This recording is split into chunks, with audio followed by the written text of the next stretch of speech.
El velo negro. El sacristán, bajo el pórtico del templo de Milford, tocaba vigorosamente la campana. Los niños, con rostro animado, iban detrás de sus padres, o bien, muy serios, marchaban con la consciente gravedad que les confería el traje dominguero. Vigorosos jóvenes miraban a las muchachas de reojo, pensando que el sol del domingo las haría más bonitas que durante los otros días de la semana. Hasta que la multitud se agolpó en el pórtico, el sacristán siguió tocando, con los ojos fijos en la puerta de la casa del reverendo Hooper. En cuanto vio al clergyman, cesó en su llamado, pero dijo con sorpresa: «Toma, ¿qué es lo que se ha puesto el buen pastor Hooper sobre la cara?».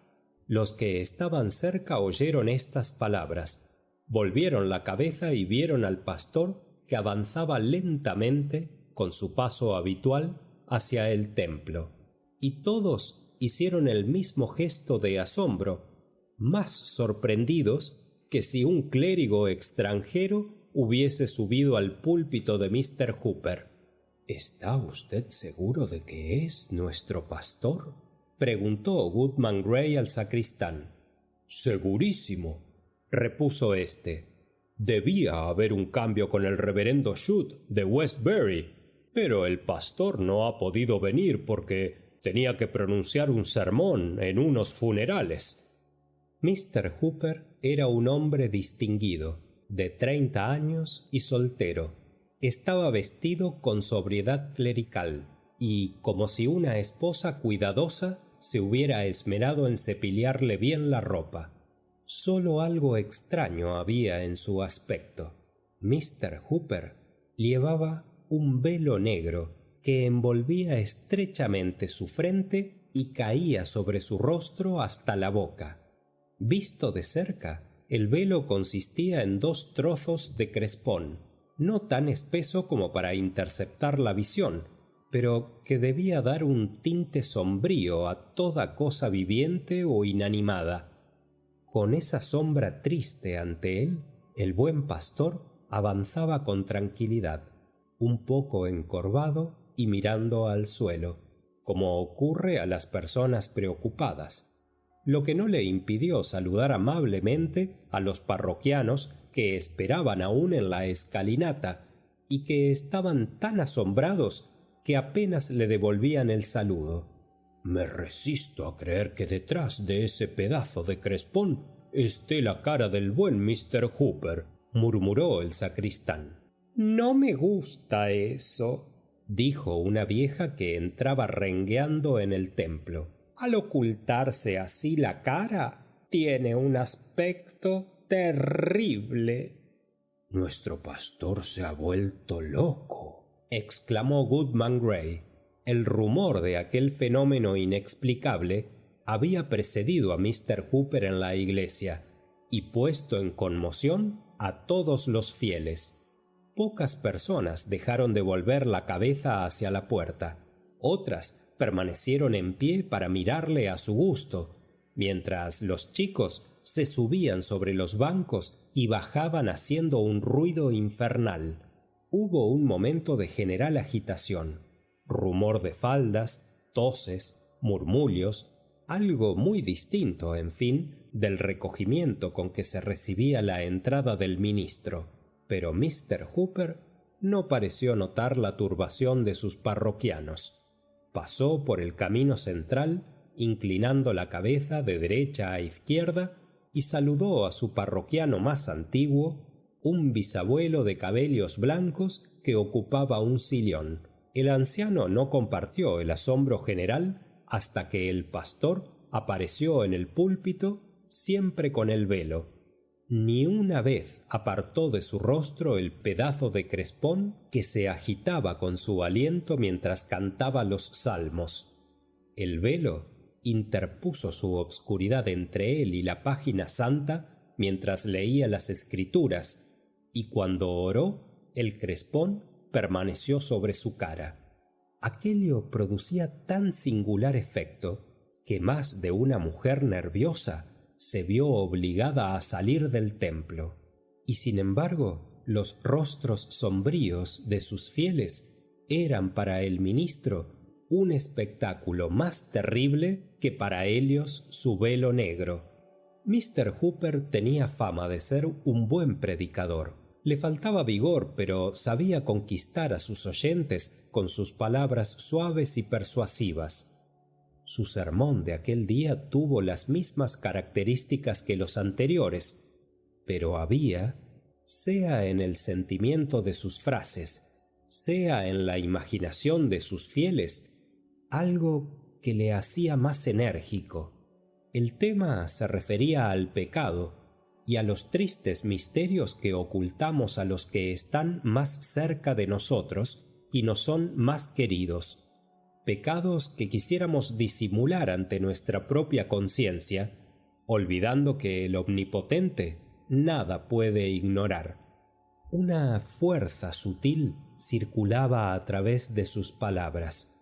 Cada miembro de la congregación, desde la niña más inocente hasta el hombre más endurecido, tuvo la impresión de que la mirada del predicador, detrás del crespón, había entrado hasta sus corazones para descubrir en ellos las iniquidades cometidas, acciones y pensamientos. Varios se golpearon el pecho con los puños. No había nada de terrible en lo que decía Mr. Hooper, nada de violento, y sin embargo, los oyentes se estremecían al escuchar su voz melancólica. De aquella patética emoción espontánea surgía el terror. En cuanto terminó el servicio religioso, la gente se apresuró a salir con una precipitación indigna del lugar, haciendo comentarios sobre lo ocurrido. Unos apostaban a que descubrirían el misterio. Otros sostenían que no había tal misterio, sino que Mr. Hooper protegía sus ojos cansados de las lecturas a la luz de la lámpara. Al cabo de algunos instantes salió el pastor detrás de su rebaño, pero aquel domingo nadie solicitó como otras veces el honor de acompañarle, y el viejo Squire Saunders, por una falta de memoria evidentemente accidental, olvidó de invitar a Mr. Hooper a su mesa. El pastor llegó al presbiterio y en el momento de cerrar la puerta hizo frente a las personas que pasaban y sonrió tristemente. «Hooper no debe estar en sus cabales», dijo el médico del pueblo. «Ese velo le asemeja a un espectro». «Sí», contestó su esposa, «y por nada del mundo quisiera encontrarme a solas con él». Los oficios religiosos de la tarde se efectuaron en las mismas circunstancias, y al día siguiente no se hablaba más que de la ocurrencia de Mr. Hooper. En la calle, en la escuela, en las casas ricas y pobres, era el tema de las conversaciones. Lo asombroso es que nadie se atrevió a preguntar francamente al pastor el porqué de aquella extravagancia, pero el velo inspiraba tanto terror que, después de cierto tiempo, se resolvió que una comisión se presentara a Mr. Hooper rogándole aclarase el misterio, pero nunca embajada alguna tuvo fracaso más rotundo. El ministro les recibió con amigable cortesía, dejando que explicaran el motivo de su visita. El crespón caía siempre sobre su cara, y los otros creían que bajaba hasta su corazón, ocultando su secreto. Permanecieron confusos, balbucientes, y al fin se fueron, declarando a los que les habían enviado que aquel asunto grave sólo podía ser dilucidado por un concilio religioso. Sólo una joven del pueblo había escapado al terror común. Cuando la embajada volvió sin haberse atrevido a pedir una explicación, ella resolvió con energía disipar las nubes que iban amontonándose sobre la cabeza del pastor. En su calidad de prometida de Mr. Hooper, tenía derecho a saber lo que ocultaba el velo negro. A la primera visita que hizo al ministro, abordó el tema directamente. «No», dijo sonriendo, «ese velo no oculta nada terrible, sino la cara que siempre he visto con tanto placer. Vamos, querido amigo, quítese ese velo negro y dígame por qué se lo puso». Mr. Hooper sonrió. «Vendrá un momento», contestó, «en que todos deberemos quitarnos el velo. Perdóneme, mi muy amada, si hasta entonces conservo yo este crespón». «Sus palabras son muy misteriosas», dijo la joven. «Hable más claramente». «Sí, Isabel, lo haré hasta donde me lo permita mi promesa. Este velo negro es un símbolo que he jurado llevar noche y día, solo o en presencia de todo el mundo, aquí y en cualquier parte. Ningún mortal me verá sin este crespón. Su sombra lúgubre debe separarme del mundo, y ni usted misma, Isabel, me verá sin él». «¿Le ha ocurrido alguna desgracia? No lo creo. Amado y respetado por todos, no podrá usted, sin embargo, evitar las suposiciones, y creerán que se oculta a usted el rostro por el remordimiento de un pecado secreto. En nombre de su santo sacerdocio, haga cesar este escándalo». «Si creen que me tapo la cara por dolor», repuso Mr. Hooper, «tienen razón. Los motivos no me faltan. Y si yo oculto un pecado secreto, ¿qué mortal no tiene alguno que reprocharse?». Y con suave pero invencible obstinación resistió a todas las súplicas. Isabel no pudo retener sus lágrimas, pero un sentimiento nuevo cedió el paso a la pena. El velo negro fascinaba insensiblemente sus miradas, y como un repentino crepúsculo infundía el miedo a su alrededor. Se levantó temblorosa, sin poder disimular su espanto. «Usted también lo siente, como los otros», dijo el pastor con voz lúgubre. Isabel no respondió, pero tapándose los ojos, intentó acercarse a la puerta. El pastor la detuvo por un brazo. «Tenga confianza en mí, Isabel», exclamó con pasión. «No me abandone, aunque este velo permanezca entre nosotros.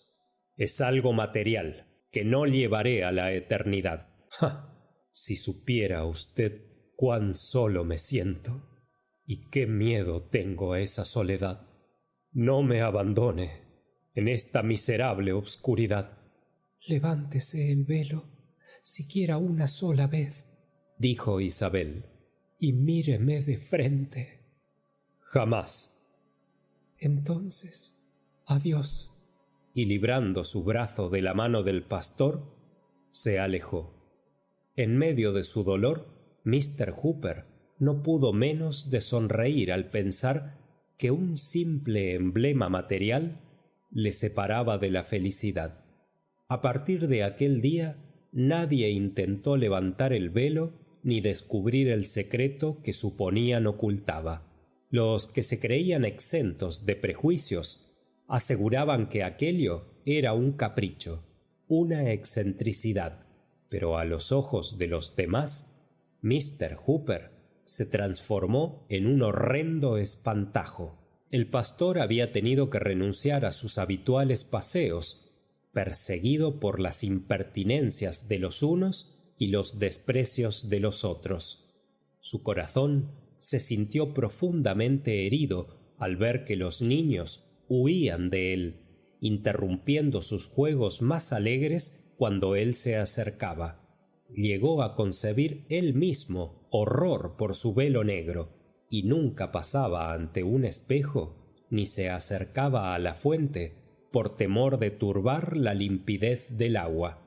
Esto aumentó la creencia de que Mr. Hooper ocultaba algún secreto horrible, y el crespón negro se convertía en una atmósfera de pecado y sufrimiento que envolvía de tal modo a Mr. Hooper que ni el amor ni la amistad podían atravesarla. Se pretendía ver en él un fantasma y un demonio.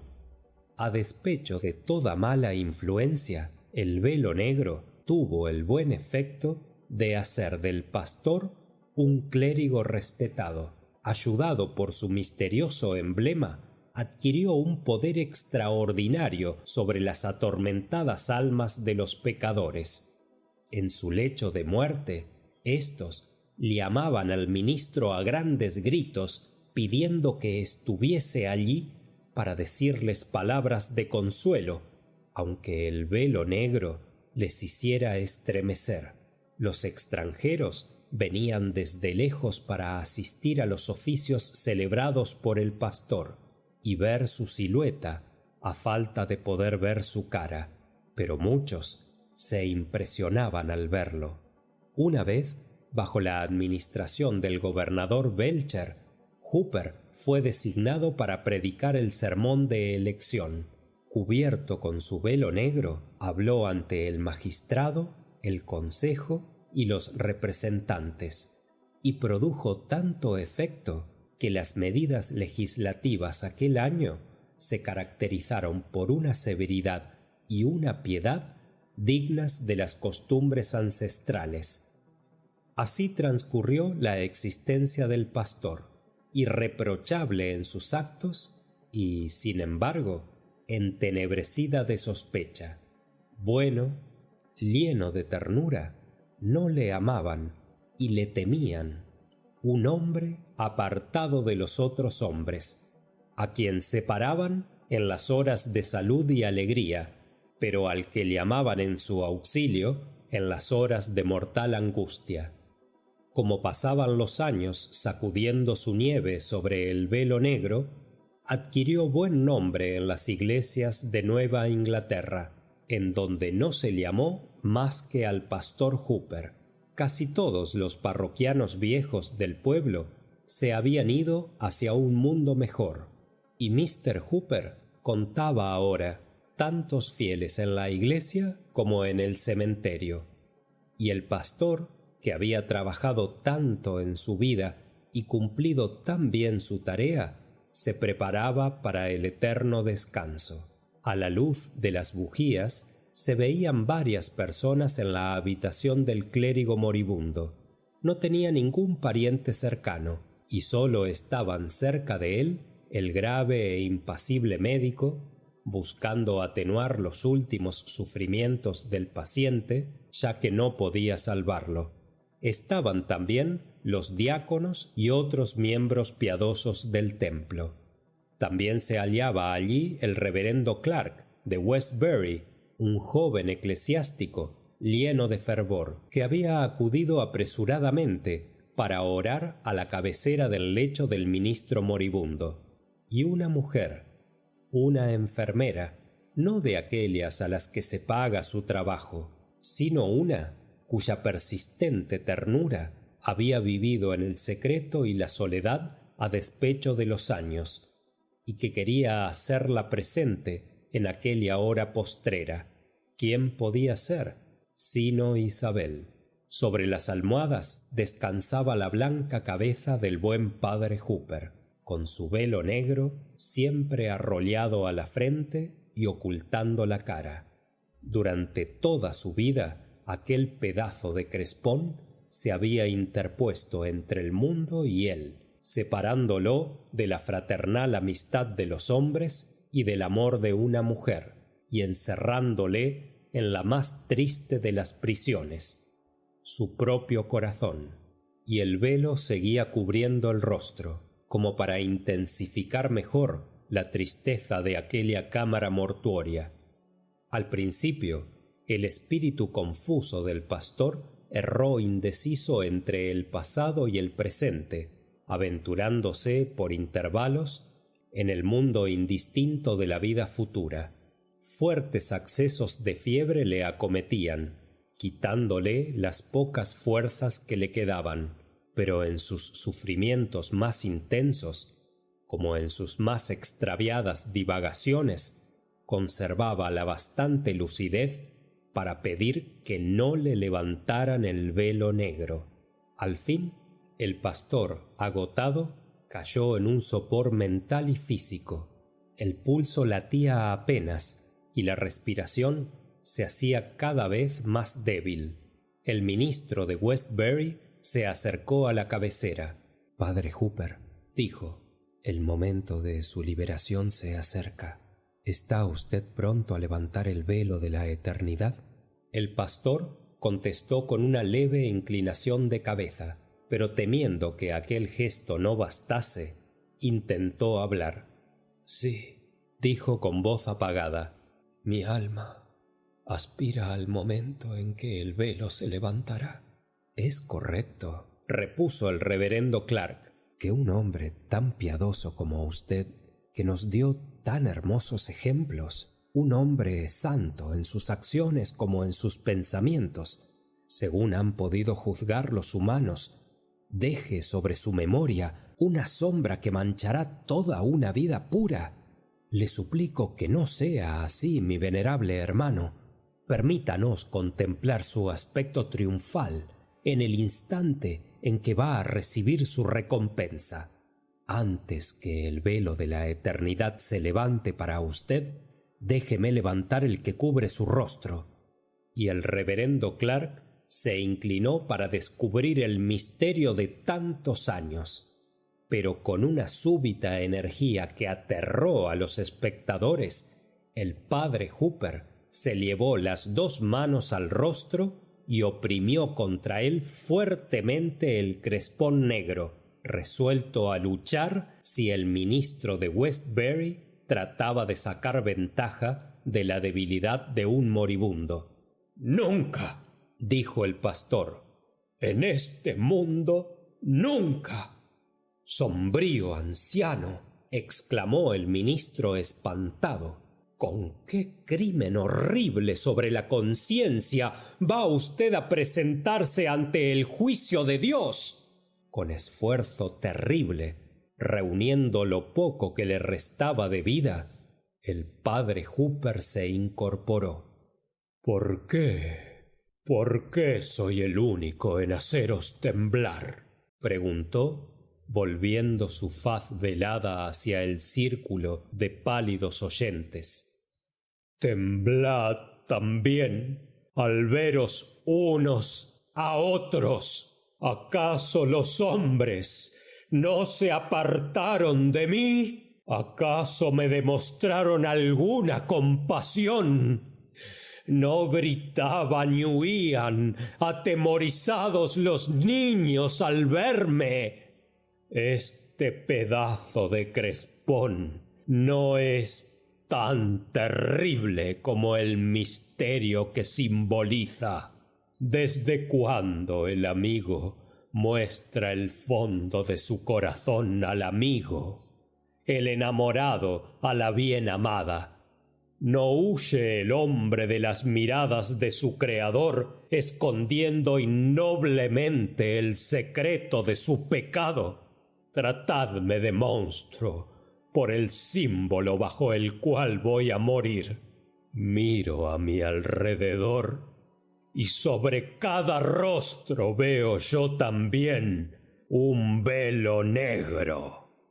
Mientras los presentes se apartaban impresionados, el padre Hooper cayó hacia atrás inanimado.